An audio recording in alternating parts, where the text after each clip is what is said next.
Well, hey, Dez, it's great to have you on the podcast. Thanks for stopping by.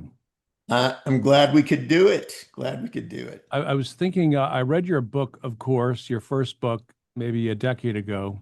Mhm. I was thinking if I were to redo the title, it would be the same title as Peggy Noonan's book about Ronald Reagan, What I Saw at the Revolution. But that's just me, That's good. That's good. I was trying to remember the Gil Scott-Heron song. right? The pollution will not be televised. That's Right. Well, we go back a long way back to when you were a record executive in the '90s, but before that was your big time in the spotlight. You've had a couple of different spotlights, but walk us back and take me through kind of your. I'd love to hear about your early years and how you got involved with Prince. You're both from Minnesota. Mhm. Give our viewers a sense of the story. Well, it's one of those things where the Twin Cities it's a big, small town. And back in the late 70s and early 80s, um, because of the fact that there were an incredible number of very talented musicians, but no industry infrastructure. There were a few bands that got signed literally like late 60s, early 70s to labels like ABC Dunhill. And and then there was kind of a gap. An ad agency owner named Owen Husney, he discovered through a studio owner, independent studio owner named Chris Moon, this uber talented, like 17-year-old kid who would come in initially to do some studio work and ended up uh, recording demos. The studio owner said, wait a minute, I have a gold mine here. And so he ended up uh, just kind of giving Prince the keys to the studio and just letting him come in and record. And so out of that, Owen, again, Husney, who was an ad agency guy, former, like, he had a friend who was a local Warner Brothers like sales rep and managed to, through his sort of limited relationships there locally. Oh, I see what happened. My browser completely closed. Um, he managed to get connected with the folks at Warner Brothers in LA in Burbank. And they heard these demos because Owen was a very good ad man. He put together an incredible promotional package. So between that and the music, they immediately caught everyone's attention at the label. And they also then astutely um, spoke to several other major labels and ignited a little bidding war, I think, in 1979. Prince got signed. They did a record in San Francisco. What ended up happening was they had a record, had a couple of regional hits, Houston, some other places with a song called Soft and Wet. But he had no band and no ability to tour because he had done the one-man band thing and recording the album. Right. So they set about trying to put a band together. Never having done this before. You had an ad guy and then the label in Burbank. So they did what people usually did back then, auditioned a bunch of people in New York, a bunch of people in LA. None of them worked out. Everybody came in, the guitar player specifically, turned it up to 11 and tried to impress Prince, and that's not the way to go about it. So almost as an afterthought, they came back to the Twin Cities and auditioned some guitarists and keyboard players. I was actually the first guitarist up and the last guitarist up because Prince and Andre Simone, who were sort of blood brothers and partners in crime, both decided this is the guy. Andre's take was this guy's got the vibe. Prince's take was this guy's amazing. So Prince started calling me every couple of days and asking me to come over to his house. And we sat in his living room, Andre and Prince and I sat on the couch and jammed. And this went on for 2 weeks. I still have no pictures, so I'm flying blind. And about 2 weeks in, I walked in, back kitchen door. Owen, the manager, is there, and he handed me a check. So I thought to myself, well, I guess this means that I have I'm in the band now, in the band. I guess that's what this huh? means. That's the So first that's, thing. When you get your first check, that's a good indication that you're in the band.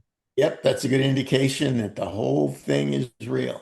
So that was how it started. And it was kind of apropos of how things went from there. What was your relationship like? Did you guys gel right away, or was it more of a professional relationship? What was it like? Oh, we gelled right away. Hmm. And it was really because Prince wasn't a professional guy. He was a creative guy. He was a musical guy. So we gelled. Oh, I see. It took me to post attendee. Sorry. Um, so almost the entirety of our dialogue in the beginning was the jamming. It was the music. And at the point where there was a confidence level, Prince and Andre primarily. Okay, this is the core of the band. Because what Prince wanted was he wanted three frontmen. And with Andre and myself and him, that's what we had. So then it was, and we had a drummer. Bobby Z had, actually started out as a runner with Owen, and he knew a good thing we saw it. And he was also a drummer. So he thought, I'm going to make sure that I have a seat in this thing. So then we started auditioning keyboard players. And, a couple months in, we actually auditioned Jimmy Jam as a keyboard player. Really? But Wow. there was history between them. And I was like, this is the guy. Yeah. Prince just kind of didn't really have beef with him, but just didn't want him. So we ended up, Matt Fink, Dr. Fink got his audition, and we ended up kind of coming together. Gail Chapman was the final piece. He wanted two keyboard players.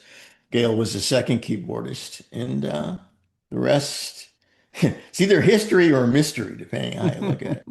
So that's 79, 80. You're getting signed. Warner Brothers puts out Yes, the record. 79 was the year of Pepe's Basement and the first endless auditions and then endless rehearsing. I mean, And where did you think this was going to go? Did you spot his brilliance instantly or over time, or what were your thoughts about him? now his brilliance was undeniable, just because he was so talented, Hmm. multi-instrumentalist. Yeah, at that time, a good writer, not a great writer. Hmm. And my feeling was the combination of that, Owen's focus as a manager, and the label's investment. They made a very, very serious Hmm. investment. And so that combination, I got it back. I've been sitting here, like the Wizard of Oz behind the curtain trying to get this thing to work. Finally got it. So, that was really my confidence. Well, two things. Number one, I had been kind of starting and leading regional bands for 9 years before that. And, it's you get it going, you get traction, you start to hear the death rattle in the background, the band breaks up, you start over again. And I knew this was going to be the first thing, as my dad used to say, it was going to be the first thing smoking. It was going to be the first thing getting out of town, and I was going to be on it. And Mm, that was really, it was that combination of factors for me. mm. So you guys began touring pretty quickly off of the record, right? And this is Well, after about a year, there was a right, whole lot of rehearsing. right, And then we put together a show strictly for the Warner Brothers Brass. And they right. came in the middle of the winter in a snowstorm in Minneapolis. We played a place called the Capri Theater. At that time, Prince, again, musical genius, the record was done. There were some regional hits happening. Problem was he was not a performer. He had been in the few bands that he'd been in before that, he'd been the guy behind the keyboards that also would pick up a guitar on the Mm, left-hand side of the stage. And so that night when we stuck him in the center of the stage with the microphone, he was kind of lost. And Mm. the thing I remember most is that he, a couple of times, would talk between songs, but it wasn't really talking, it was mumbling with his eyes closed. Mm. So the label people were like, okay, most of it's here, but we want two things.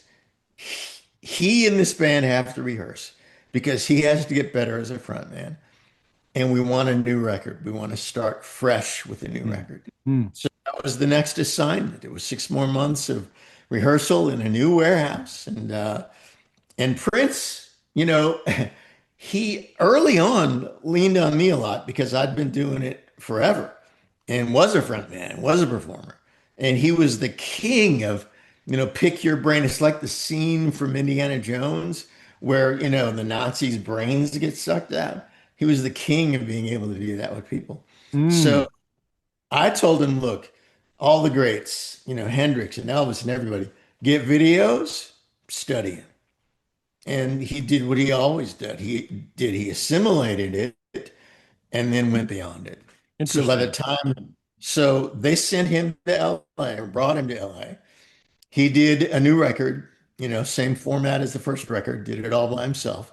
Brought the record, but actually he was sending cassette tapes to us. So we were learning the songs as he was recording the Mm. album. He got done, came back home, and then we started rehearsing as a band. And essentially, we were the world's greatest karaoke band in the beginning. We learned the record. I mean, learned it. Mm. But once we got going, then he started kind of tapping into the skill set of the band and began developing his vision to have these three frontmen. He wanted to have like a Sly and the Family Stone meets a Benetton ad. Remember Right. the and so that's what we became. Mm. Years later, he came to me and said, I want you and I to be the Black Glimmer twin.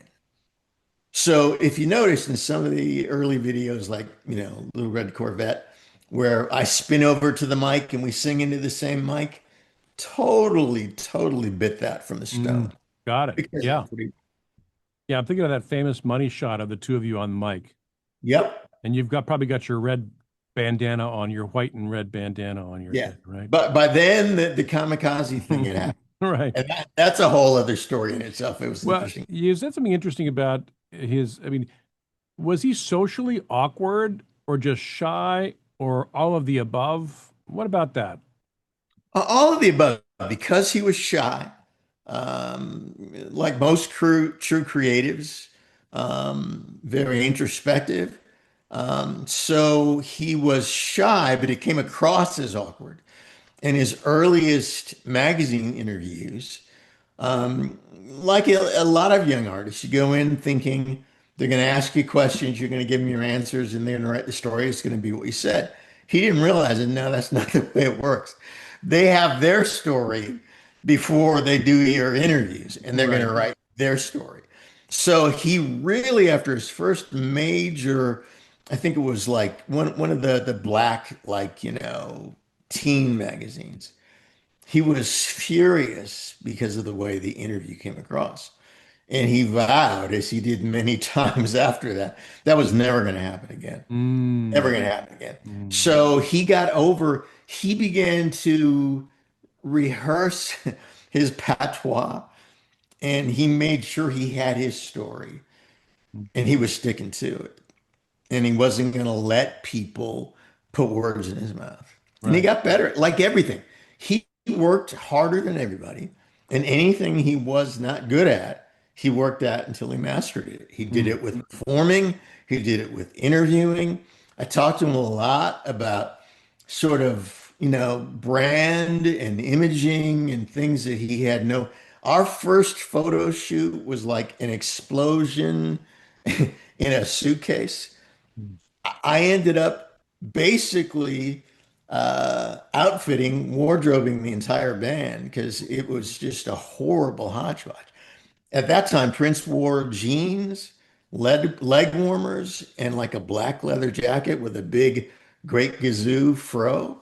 And it was like, no, no, this is not going to work. So, like everything else, we would shed it on that. And then the light went on and he realized he wanted to make it a band where every member had a persona, a la Cheap Trick.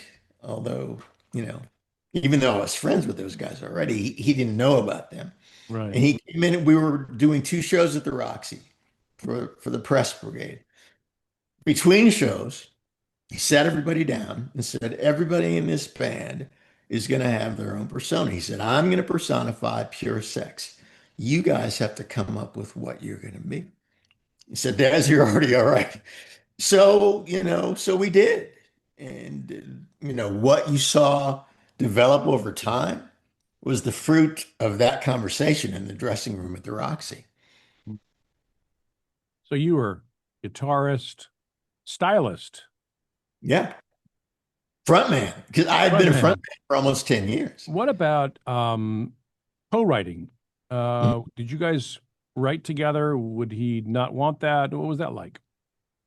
In the beginning, we he was a cagey guy. We several years ago we did a big thing at South by Southwest. Owen, myself, and Andre. And Owen made a statement, and you got to understand it. This is all love. But he stopped at one point and laughed and said, speaking of Prince, he said, "Yeah, he was a treacherous little bastard." And it wasn't really treachery so much as he was just really smart Hmm. and knew a good idea when he stole it. When you So stole it. that was the saying within the band. Right. And so the writing thing started out back in the days of, the big boom boxes you record on. I remember. We had these uber long rehearsals, and he hit record as soon as we started every day. He Mm. recorded everything, then went home and listened to the tapes all night. And he began to cherry pick pieces from things we jammed and building songs. And then eventually he realized two things. He trusted the band, trusted, again, the skill set within the band, especially Andre and myself. And he realized, okay, he needed to give the band some. And that's when we started co-writing. And we were in Boulder, Colorado at this studio called Mountain Ears. Prince had this vision to record an entire band album where everybody wrote their own songs. Everybody came in with their little Mm. batch of songs and we recorded an album. One day we were going from the studio back to the hotel and I was writing and I had these lyric notebooks. I just had, scads of lyric notebooks. And he said, "Can I see that?" He looked at my lyric book, his eyes got wide, and he realized that his motif of sex and dancing was not going to take him into the 20th century. My writing was much more influenced by things that were cinematic and visual and, poetic. And by that time, I was a huge fan of like Rick Ocasek and that kind of thing. And so again, the light went on and he realized he needed to change his approach to lyric writing. And it started in Boulder, Colorado and Mm. Mountaineers. So the next records, I think the next record out, yeah, would have been Controversy or Dirty Mind. Controversy. Well, one of those two. And if you go back and listen, there's a decided shift from the second album, what we called the Sabu album, because they had too much makeup on him, and it was not a good look. From that album to the next album, that's where the him cutting his own hair Mhm. and the look happened, and then he changed the sound with the look. I think it was Dirty Mind. Mhm. That was also where no more outside engineers, no more outside producers. He got an advance from the label because he was selling some records by then. Bought a new house, put a 16-track studio in it, taught himself to engineer, somewhat, and From then on, he was recording his own stuff. So there was nothing between him and his vision. He Mm. also found very key thing then. Found well, we already found him, a photographer named Alan Bolio, Mhm. Minneapolis fashion photographer. Prince had seen some of his fashion photography and thought that's the guy that needs to do our stuff. So the combination of him hiring early on Al as kind of the in-house photographer, Prince having his own studio, doing his own writing by that time, doing his own styling visually. That was the beginning of what became the Prince that everybody knew. Mm. So as far as like being credited as a co-writer, which song? There was a number of songs that happened on, right?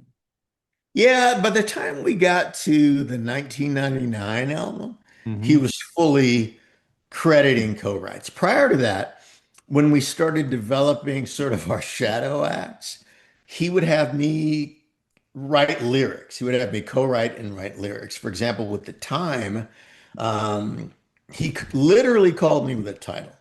Got this title, cool. Write me some lyrics. Called him back Mm-hmm. 15 minutes later. Here you go. And we developed sort of that approach where Mm-hmm. he would give me titles, I would write lyrics, and he had the chocolate, I had the peanut butter, and we made records. Mm. So what he started doing was asking me to write songs for Vanity Six and the Time and so on.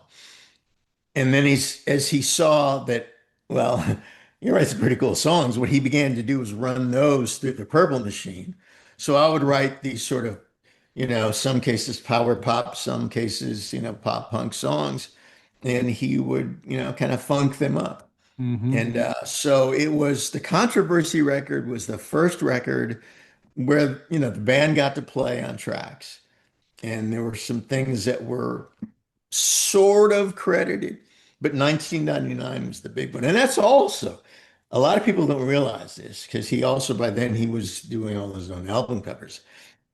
On the cover of 1999, which he did by hand, it said Prince. And then if you look in his sort of neo psychedelic, kind of paisley writing, it said, and the revolution.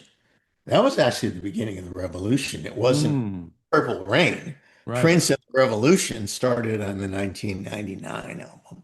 Got it. So you really are the revolution. I mean, there were others too, but Mhm. that's primarily you, wouldn't you say? It was me because also by then Andre he got a raw deal because a lot of going all the way back to the For You record, a lot of that music, especially like bass riffs and things, that it came from him, and he never got credited. So by then he had enough clout. Owen started managing him. He got a deal with Sony. He was gone. And Prince was able to kind of hire a karaoke bass player. And, at that point, it was really Prince and I. From that point, it really was the two of us. What an incredible era you lived through. I mean, I think our viewers and listeners would really like to hear what is that like? I mean, you were literally at the top of everything. Everything is, I mean, you've got an incredible schedule. You've got people who will run every errand you could possibly need. You're flying in the best places. I mean, what is that like to be at the top of your game like that? It's interesting because it happens somewhat gradually. Some of it happens in these leaps forward. So it's later that you get perspective. It's kind of a Forrest Gump thing. Speaking of runners, Morris Day of the time actually started out as our runner. Mm, Quarter pounder with cheese, hold the pickles. I mean, he started out, he right. wrote a song. He wrote a song that Prince wanted called Party Up. And he said, you give me this song, credit, I'll give you a record deal. And that's how the time By the started. way, that is so funny that you say that, Des, because when I worked on the Passion of the Christ, the guy who would go and get our lunch, like we Mhm. literally like he'd come and take our orders. Yeah, give me 5 tacos and a burrito. Like that guy is today this big shot producer, and it's because he went to Mel and said, "I've got an idea for a movie." No, sorry, Mel said, "I want to make a chase movie," and that guy wrote what became Apocalypto. So it's like Wow. literally, I'm nothing again. I mean, we've all been running, got food, but just to watch the guy who got our tacos for us become a big shot writer, director, producer. It's amazing. Hollywood's amazing, isn't it? It is. It is. So over time, there were certain sort of quantum changes where you go from rental cars and rental vans to, we were flying, which was just a horrible, miserable existence because by the time you're up to an entourage of 15, 20 people, to get all the logistics to get all that humanity to the airport meant getting up at 4 o'clock in the morning and having your bags outside the door for them to pick up. So we started doing tour buses, which was a revelation because it was like your hotel on wheels. And once we started doing that, plus we filmed every show. Immediately when we got on the bus, we watched the videotape of the show, game film. And we had our video games. Mattel and television was like an amazing new thing back then. And it was like, wow, this is the way to tour. Mm, And so at that point, yeah, great hotels. You'd leave one show, one city, head to the next city, kind of do the thing until you get tired, sleep a little bit. Road manager would go in, check us in, get the keys, the room keys. The art was get your key without fully waking up. mm, So, your guitar tech or whoever can kind of lead you up to your room. You can get in your room and go back to sleep without waking up. mm, And that was also this new and wonderful thing. Then, eventually, Prince found these two guys that were seamstresses isn't the right word. Well, they kind of were who had these sewing machines in road cases that they brought on the road. And we started having our own stuff designed. And it would be mm. like, Lewis, you'd sketch something out. I want this. Next night you come in the dressing room, it's hanging up in the dressing room. So those were the changes. Yeah, more people, more crew. I got to the point where, well, it started pretty early on. I had my guy who took care of my guitars and tuned everything exactly the way I wanted, kept it exact. I didn't have to do anything. I'd walk out, kind of put my arms up, he'd put the guitar on me, plug me in. Mm. It was that thing. Then you start to write your own individual writer. Okay, I want half gallon of milk, Tostitos. And as things started to get bizarre, I replaced the milk with like Blue Nun wine, I think, or something. But yeah, I mean, the progression, then you look back and it's like, man, that was Mr. Toad's Wild Ride, that whole thing. How did you handle the fame and all that came with it? Because we were such arrogant young people, we expected it. When we started, when we were in, Pepe's basement rehearsing, we we saw the whole thing. We were going to be the biggest band in the world. That was just our mindset. So when it began to happen, it was like, well, of course this is happening. But then when it's actually happening, and there's a whole other set of unintended circumstances and the entourage and the hangers on, all that stuff gets bigger. It becomes more political to navigate. You have to develop, if you didn't have it already, some savvy and some street sense. You had to begin to, notice early on, okay, this guy's going to be trouble. And it was it was hardcore because Prince had good spidey sense too. Mm, And a lot of times with crew guys, if they weren't cutting it, they'd get a knock on their door 7 in the morning and their replacement was there. Took the keys, wow. handed them, bus ticket, plane ticket, whatever, they were gone. Mm, It was cutthroat. mm, Interesting thing, and I'm thankful for this, especially looking back, because Prince and I had developed this sort of, brotherhood and this understanding, this kinship early on. He put me in a different category. mm, And so I didn't have to go through the gauntlet. Even mm, the rest of the band, I'd rehearse for a few hours. I'd go home, the rest of the band to be there till 11 midnight because he just cracked the whip. Got to the point where it was the same thing with sound check. He started using that drum machine. And as soon as the gear was set, he hit play and it was 6 hours of, that. And I got to the point of, dude, I'm not doing these long sound checks anymore. All I need to do, I need to come in, I need to stand where I'm going to stand tonight. I need to hear my monitors. I need to hear my stage volume. I'm out. I don't, we rehearse more than any band that's ever lived. I Mm, don't need this. So they got me my own limo. I went back to the hotel. That's how Wendy got in, by the way. mm. So he was really a incredible perfectionist. Yes. Mm, Hey, the thing is, especially in the beginning, it was he and Andre and I. We all had that same affliction, but he was more perfectionist than everyone. And the more famous he became, the more he indulged that pathology, and the more people around him figured out that's how they kept their jobs was to indulge his pathology. So but yes, would you guys play on the records, or would he do all the records himself?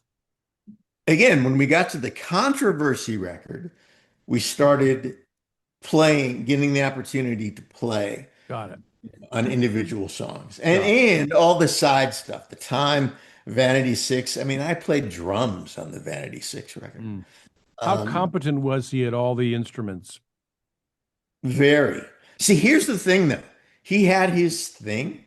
So as a drummer, he sat down and he was a drummer, but when you knew him, that's Prince playing drums. Same with bass. He picked up a bass. He was a bass player, Mm, but that was Prince playing bass. Guitar, it was keys.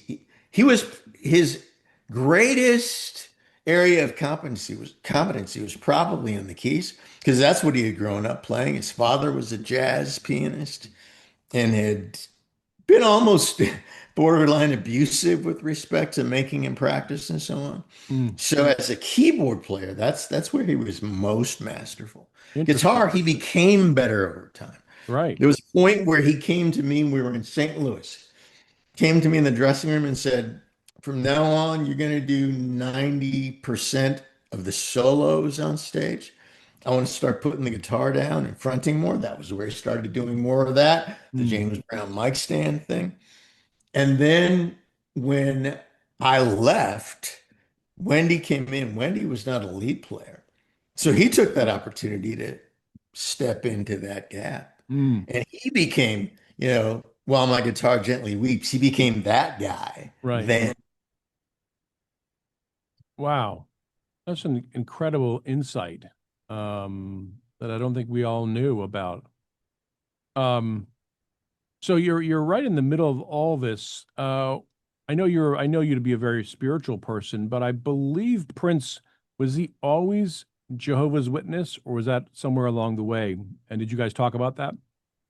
That came later. I actually had a profound salvation experience on a Hmm. Christmas break on the Dirty Mind tour, which proves Hmm. God has a sense of humor. And I literally came back out on the road, had a profound experience December 22nd, 1980, 11:30 at night. And it was kind of humorous. And God kind of messes with me this way. I'm just sitting there by myself. I had come off the road a jerk, as I always did. And my fiance at the time, soon to be wife, I had upset her. She went to bed in tears. And I'm sitting there and, not an audible voice, but about as loud a voice as you could imagine on the inside. And I heard, so you're pretty much doing everything you wanted to do. How's that working out for you? Mm. Literally, like, sarcastic. Wow. I was at the time, and of course, God being God, he knew this. I was doing everything I wanted to do. I was miserable, Mm. just miserable. And so I said, well, honestly, it's not what I thought it was going to be. And I'm pretty miserable right now. And his response was, well, you can keep, doing what you're doing. or you could just kind of hand your life over to me. Mm. Didn't need to phone a friend. That was it, you know. And I went back out on the road after our 2 week break, and I was a total lunatic. I mean, I was like trying to explain, and and it's real. And oh man. So Mm. Prince immediately, when he heard about this, had me come to his room, as we did a lot. We sat and talked for like 2 hours. Mm. And his conclusion was, this is great.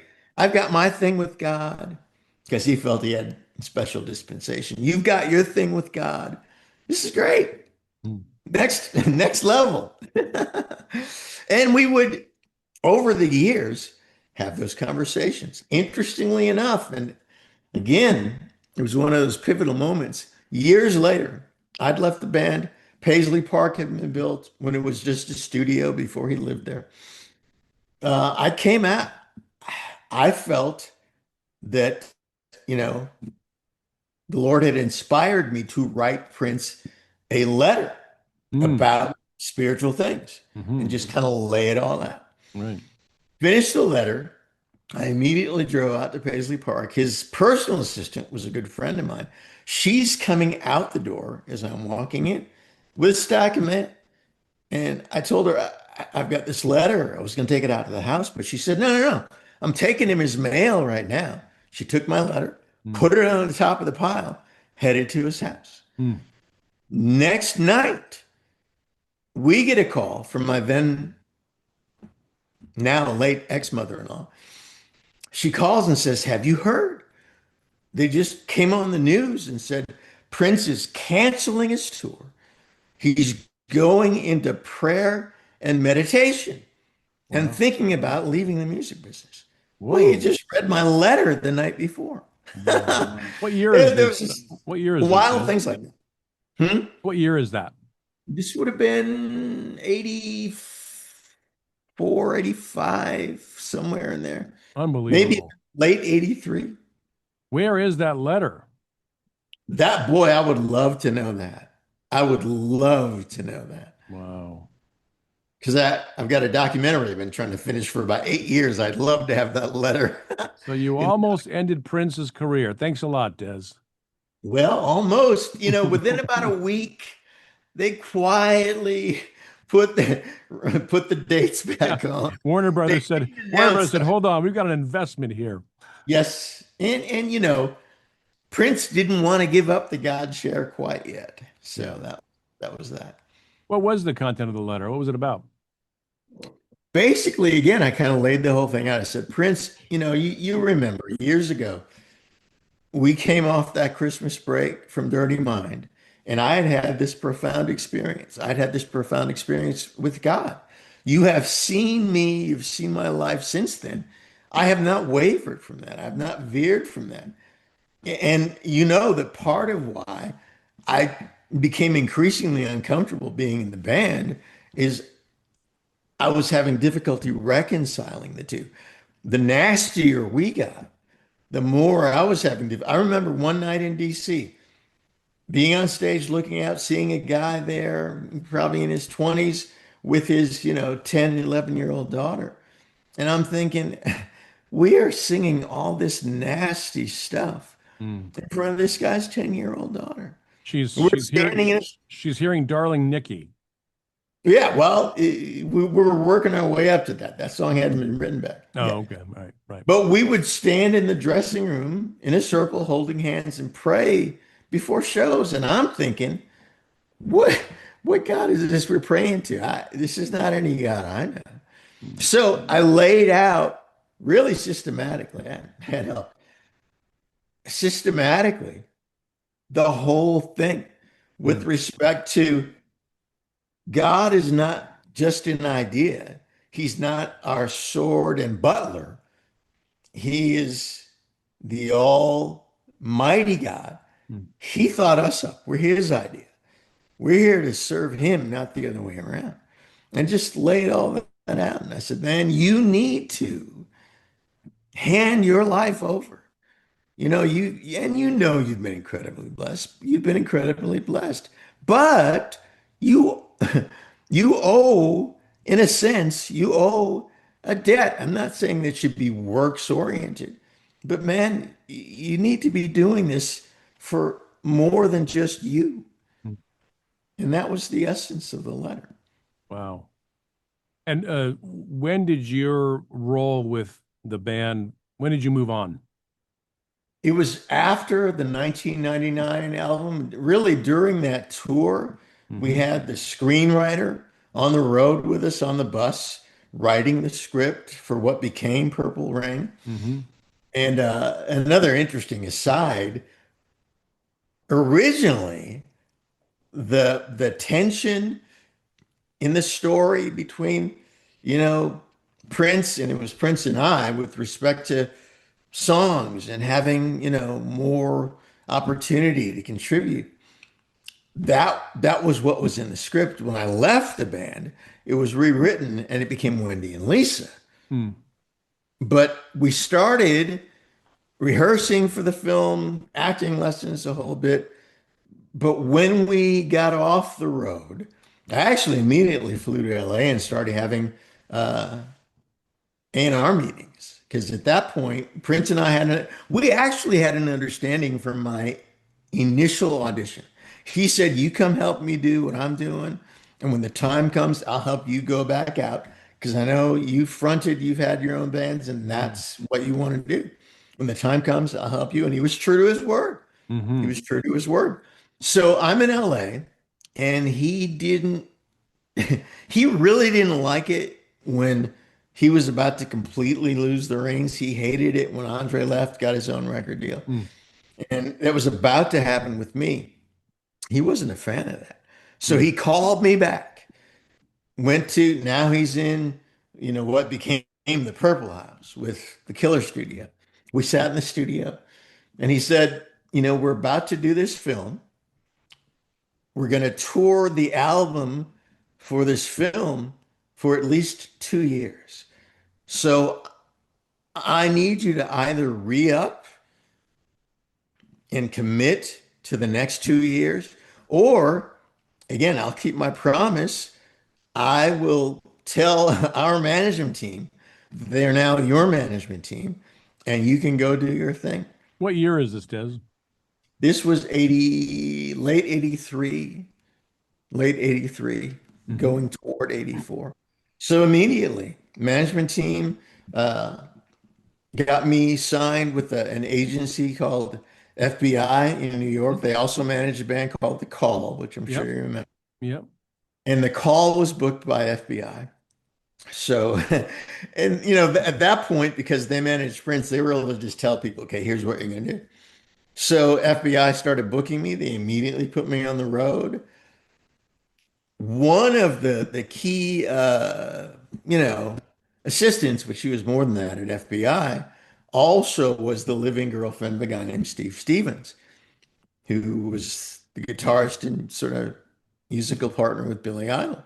Hmm. Turned out Steve was a huge fan, and they were looking for direct support for the tour, for the Rebel Yell, what became the Rebel Yell tour.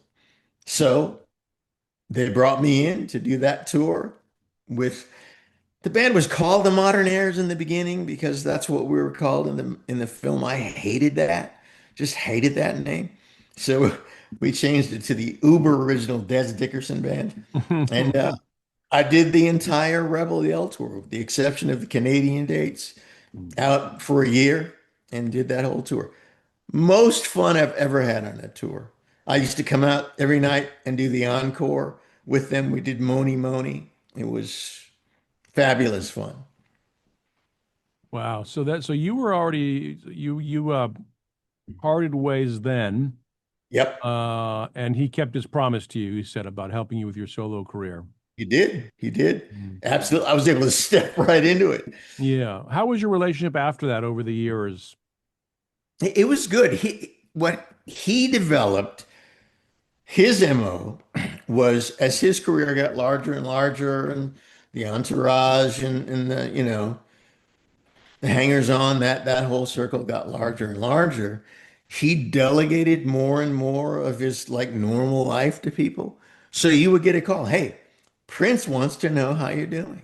Mm. It went from him calling to ask Mhm. you how we're doing to, the personal assistant calling. He's And delegating his friendships. he did. He actually did. But I would get calls after I moved to Nashville. I would get calls from people. I was working out at Paisley. Prince told me that if I'm going to Nashville, I need to meet with you because you're the guy. I mean, Mm. he was, referring and directing, and we stayed right up till the very end. We actually talked on the phone 3 weeks before he passed away. Mm. It was funny because at first, the attorney, or one of the attorneys, called me and before the phone call wanted me to sign this NDA. It's Oh ridiculous. Lord. 20-page NDA. I didn't sign that thing. We're on the phone, Prince and I, immediately, because we would immediately go back into the old days.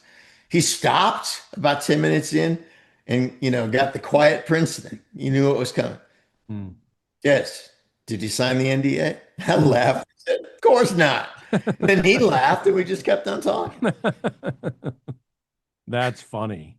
It's like having your Mhm. mom sign an NDA. No, I that's not going love to I love the fact that you said no. That's great. happen. And I could. One of the things that he loved about me until it got to the point where there were so many yes men, Right. he just had a small corporation telling him what he wanted to hear. I was the guy that would always tell him, well, no, we can't do that. And I never steered him wrong. So he actually would come to me, go to his favorite Indian restaurant, whatever, and he wanted me to be the guy that said, "Well, that's stupid." He wanted that. Right. And you were the guy who could still tell him something was stupid. Yeah, and he respected it. One of the last songs that I think it's a bootleg, but he recorded a song called, was it What If? Remember that song that he Yeah, recorded? I do remember that. Which was a really, it was like what was that artist's name? Anyway, it was like a very religious song. It was called What If? Yeah. He recorded with Third Eye Girl. It's a Nicole Nordeman song Ah, wow, called What wow. If? And you can Yeah. find it online. But what does that mean, if anything? What was the end of his life? Where was he in the spiritual sense? Was he still Jehovah's Witness? Was he in a different place? Where was He he at? became a Jehovah's Witness. In fact, there was a point where he did a show in Nashville, and by then, and we actually started this back in the days when we were playing showcase clubs, where we would go back to the hotel. He'd have, our road manager kick the lounge band off the stage and we go up and play. And he just continued that over the years and started doing the show after the show. So we were at Rocketown. He had Hmm. done the arena show. Right? And we were at Rocketown. We sat in the dressing room. This is the first time we'd had a face-to-face conversation in years. We're Mm. in the dressing room at Rocketown. My oldest son by that time was in high school. He'd never met him.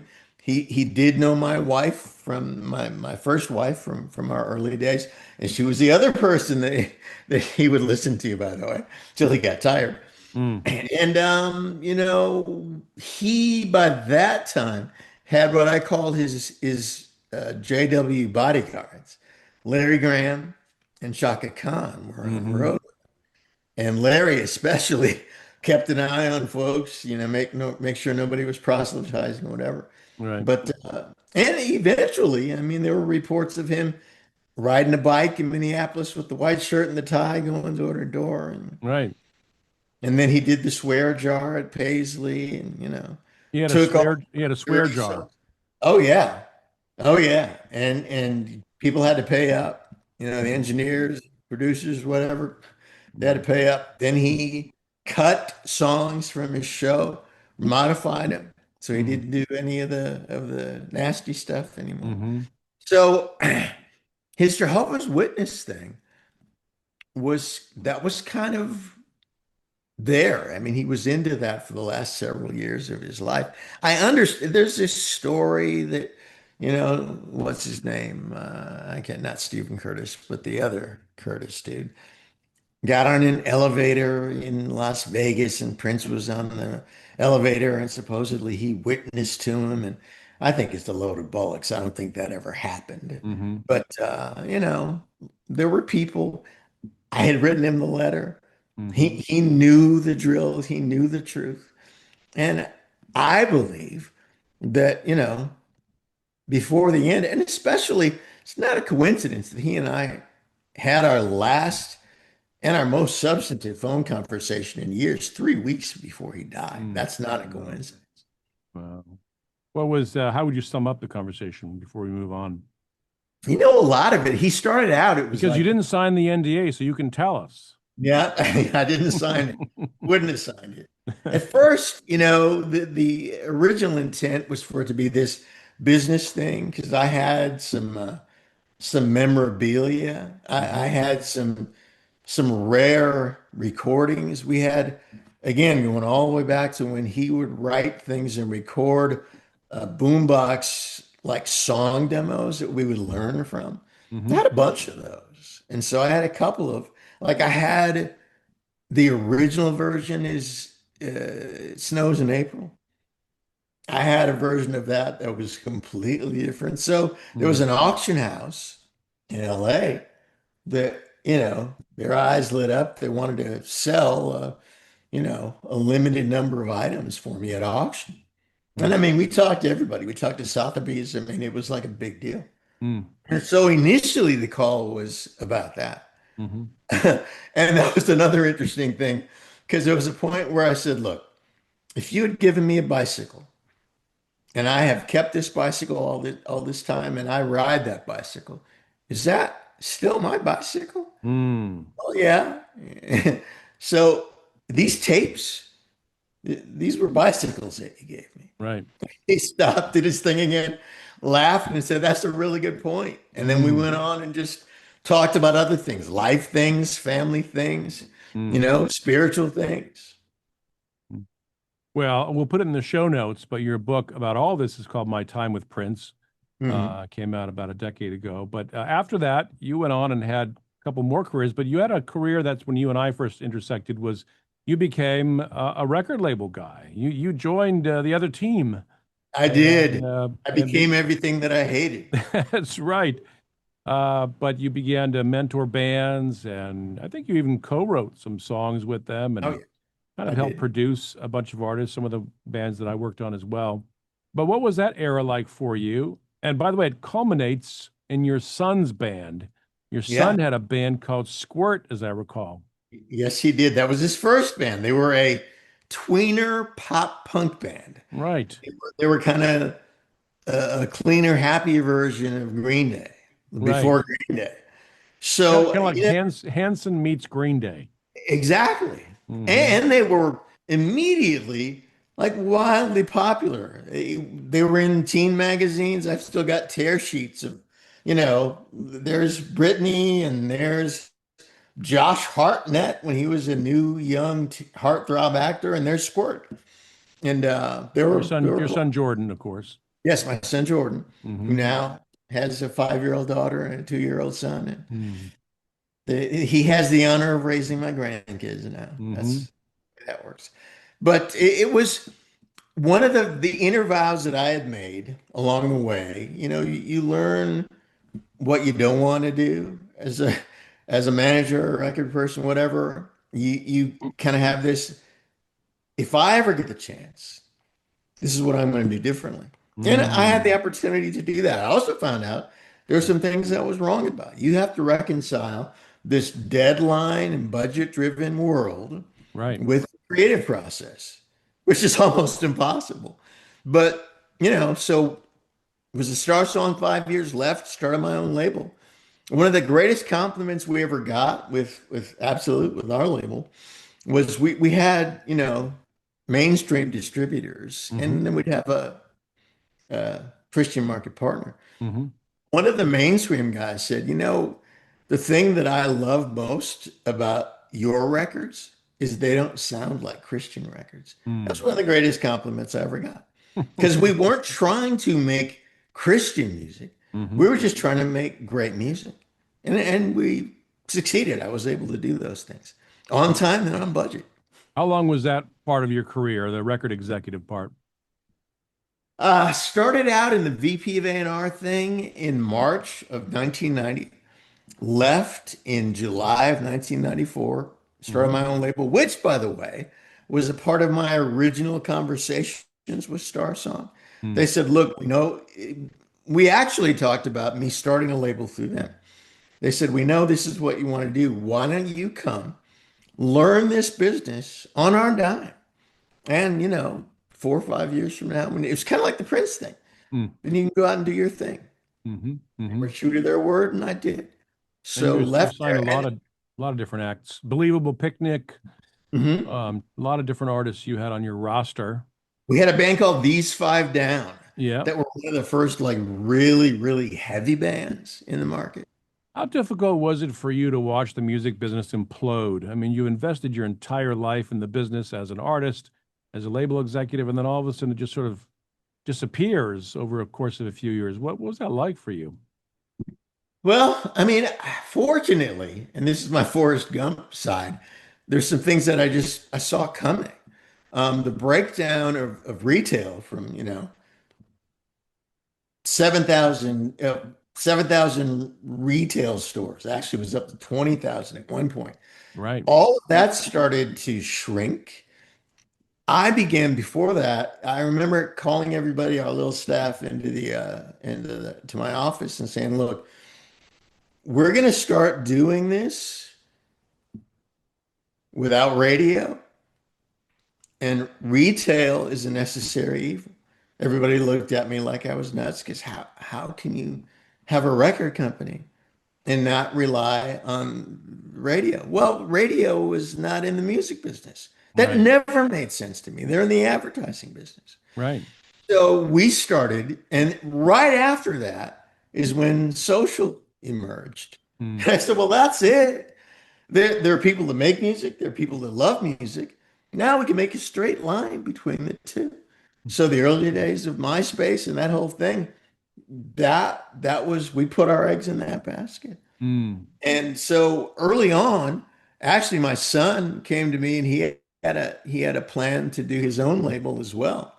And we started working with, what were called scene bands back then, Hmm. the folks that did Warped Tour and that whole thing.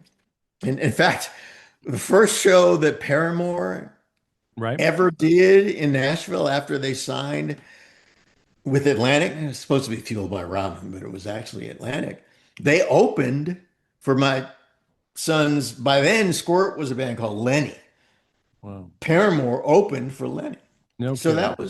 that was our wheelhouse. And the implosion of the record business didn't matter because by the time we were kind of, we hit our stride, what, millennial kid at that time even listened to radio? None of them did.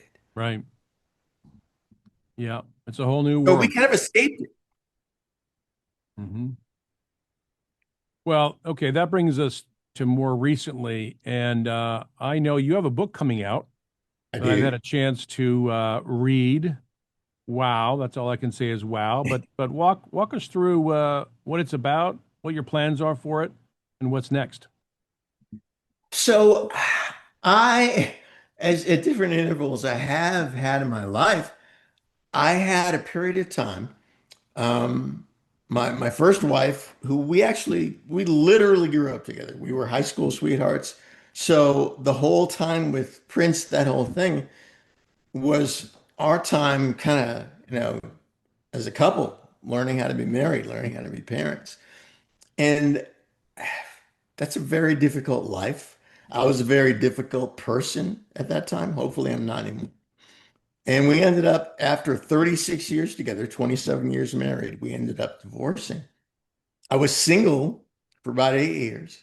By that time, more focused on faith and, the life, walking it out, being in community with, church, but with people of like faith, like mind.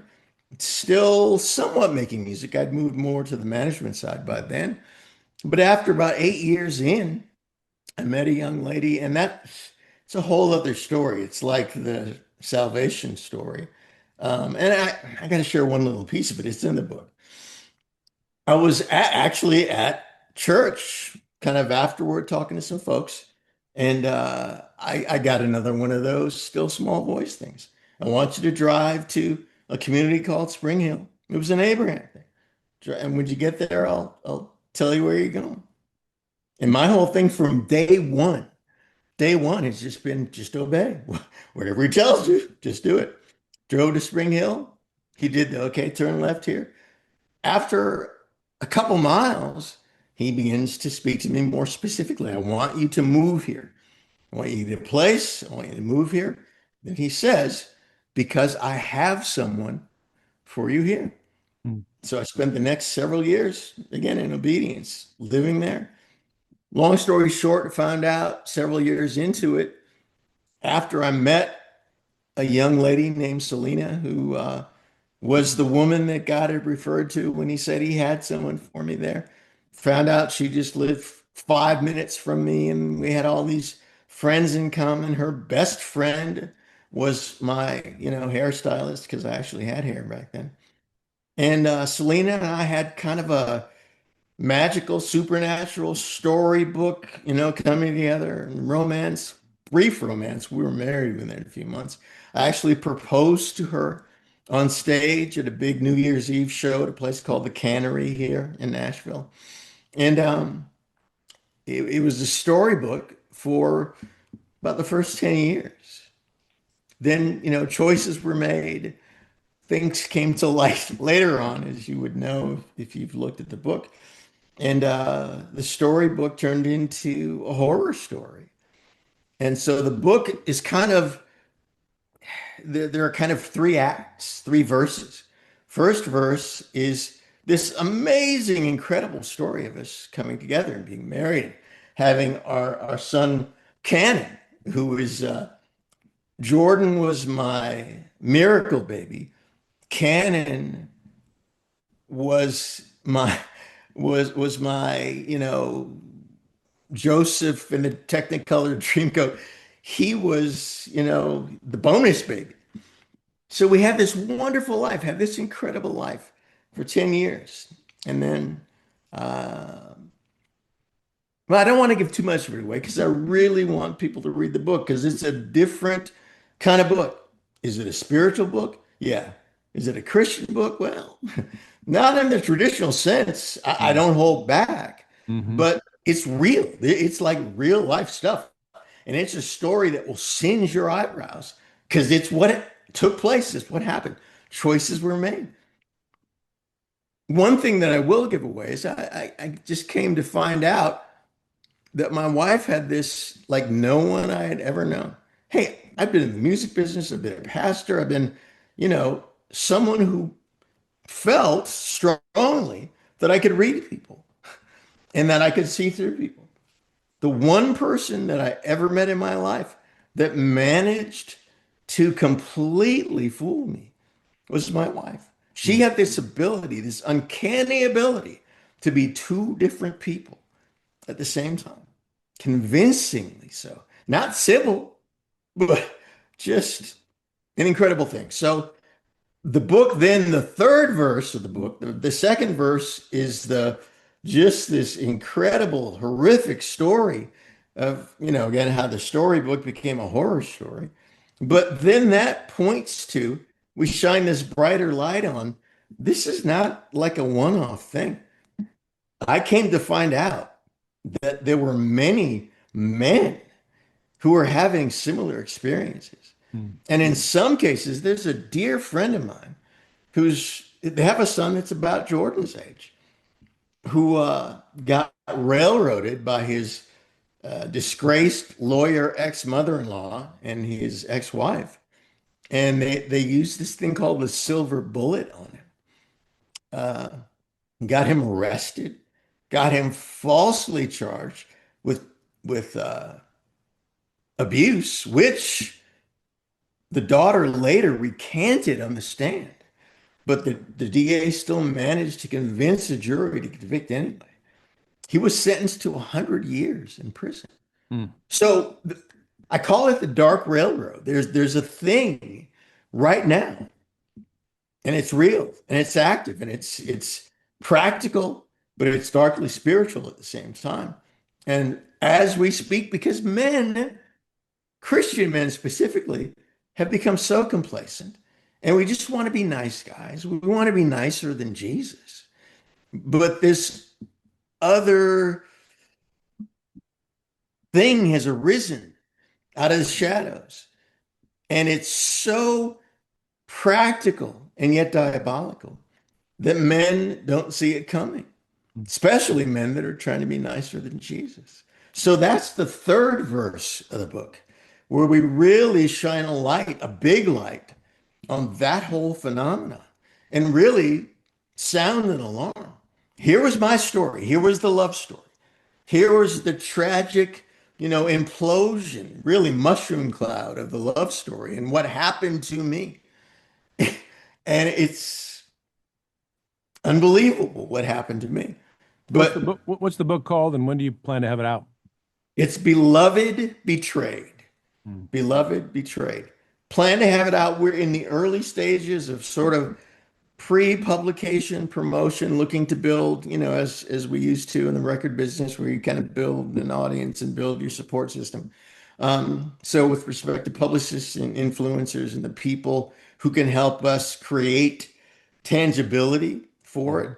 before we then begin to meet with publishers. And, we're not going to limit it to book publishers. You're going to talk to some major music companies, whether it's Warner, Universal, whatever. And after we, are able to secure the right partner for the book, we'll release. I'm projecting it to be maybe early summer. Okay, But right now, here's my one question, Des. After reading the book and being your friend, did you ever, looking back, do you ever doubt that that was the voice of God saying, "Go move over here and meet so and so"? Like, yeah, what's your take on that? I talk about it a lot in the book. I actually have chapters dedicated to it because here's the truth that it's so important for us as believers, so we're not Pollyanna and silly, is that God is absolutely, positively sovereign. And if we will yield to him and be obedient to him, he will direct us. And he directed me. But at the same time, people are people. People make choices. Some of those choices are not just bad choices. Some of those choices are diabolical. And if someone has the ability to be two different people at once, there's a lot. It's like the line from the old Stone song. She was practiced at the art of deception. So it's a both and thing. Did I hear from God? Absolutely. Did she stray from God? Or was she ever really even a child of God? Grew up in church, Christian school, Christian college, church girl. But but there were signs. And asymmetrical and atypical, and that's all in the book. We were not a churchy couple, strong believers, but my wife, she had, well, she had an intense lifestyle. Again, both and ultimately, and it was something that she would cyclically. She'd, be okay for 8, 9, 10 years, and then she would spin back into this other life and this other lifestyle. And that's what took place in our marriage. But the bottom line is, I'm absolutely, positively convinced and comfortable. It's both and. Yeah, I heard from him. And I did exactly what he told me to do. Did my wife do exactly what she was told to do? No. Well, it's That's an another story. yeah, it's an intense book, but part of your story and your life. And look, I'm sure there are some fans out there that are hoping you'll get back to music and make some more music. I'm sure it's always in you. But thanks for giving us a little tour of your life and your career, and um, and I can't wait to see what you do next. Me too. Again, the book is Beloved Betrayed. Keep your ears to the ground or, your eyes glued to your phone. Very excited about it. And it's a book that's needed right now. Well, great. Thanks for stopping by. My pleasure. Enjoyed it.